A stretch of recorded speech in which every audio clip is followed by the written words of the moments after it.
সংবিধান কোন দল বিএনপির সংবিধান না। ভোটের পরে টুঠাট মেজরিটি পাওয়ার কারণে তারা জনগণের রায়কে বিভ্রান্তি দেখানোর সাহস করছে। আপনারা সংস্কার চান না, গণভোট চান না, তার পেছনের কারণ হলো আপনারা বাংলাদেশের রাষ্ট্র ক্ষমতাকে, বাংলাদেশের সাংবিধানিক প্রতিষ্ঠানগুলোকে এক ব্যক্তির পরায়ত্ত করে রাখতে চান।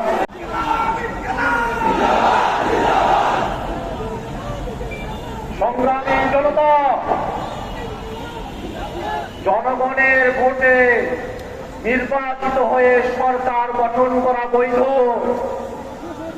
আর জনগণের ভোটে সংস্কার হবে সেটাকে বলে অবৈধ, এবং বিচারিতা বাংলাদেশের মানুষ সহ্য করবে না। ভাইরা আমার, আমরা সংস্কার পরিষদের কথা বলছি, এটা নতুন কোনো কথা নয়।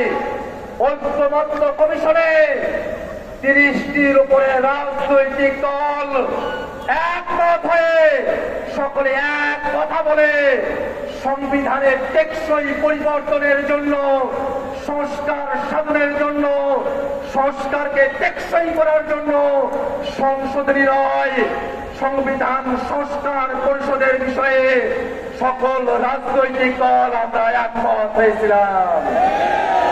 কিন্তু দুর্ভাগ্যের বিষয়,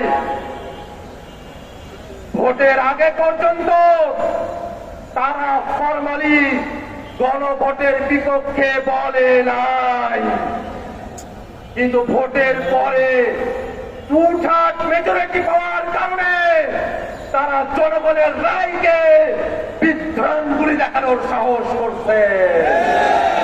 জনগণ গণভোটের মধ্য দিয়ে বাংলাদেশের রাষ্ট্র কাঠামোতে যে পরিবর্তন চেয়েছে, আজকে 2/3 ক্ষমতার জোরে তারা সেটাকে অমান্য করার পায়তারা করছে। ভাইরা আমার, তারা সংবিধানের কথা বলছে, আমরাও বলি দেশ পরিচালনা করতে সংবিধান লাগবে, কিন্তু সেই সংবিধান ৭২-এর মুজিববাদী সংবিধান না। সেই সংবিধান শেখ হাসিনার সংবিধান না। সেই সংবিধান কোন দল বিএনপির সংবিধান না। দেশ পরিচালনার জন্য সংবিধান লাগবে, সেই সংবিধান হতে হবে জনগণের সংবিধান, আর সেই সংবিধানে জনগণের কথাগুলো থাকবে, তার অন্যথা আমরা হতে দেব না। আমরা তো বুঝি আপনারা সংস্কার চান না, গণভোট চান না, তার পেছনের কারণ হলো আপনারা বাংলাদেশের রাষ্ট্র ক্ষমতাকে, বাংলাদেশের সাংবিধানিক প্রতিষ্ঠানগুলোকে এক ব্যক্তির পরায়ত্ত করে রাখতে চান। গণভোট মেনে নিলে সাংবিধানিক প্রতিষ্ঠানগুলোতে নিয়োগ স্বচ্ছ হবে, আপনাদের কর্তৃত্ব এককভাবে থাকবে না, সে কারণে আপনারা গণভোট চান না। গণভোট মেনে নিলে তত্ত্বাবধায়ক সরকারের অন্তর্বর্তীমূলক সম্মিলিতভাবে একটা কাঠামো আসবে, আপনারা সেটা চান না। গণভোট কার্যকর হলে উচ্চপক্ষ হবে ভোটের বিহার অনুযায়ী, আপনারা সেটা চান না। আপনারা মৌলিক কাঠামোর পরিবর্তন চান না, এ কারণে এই গণভোট চান না।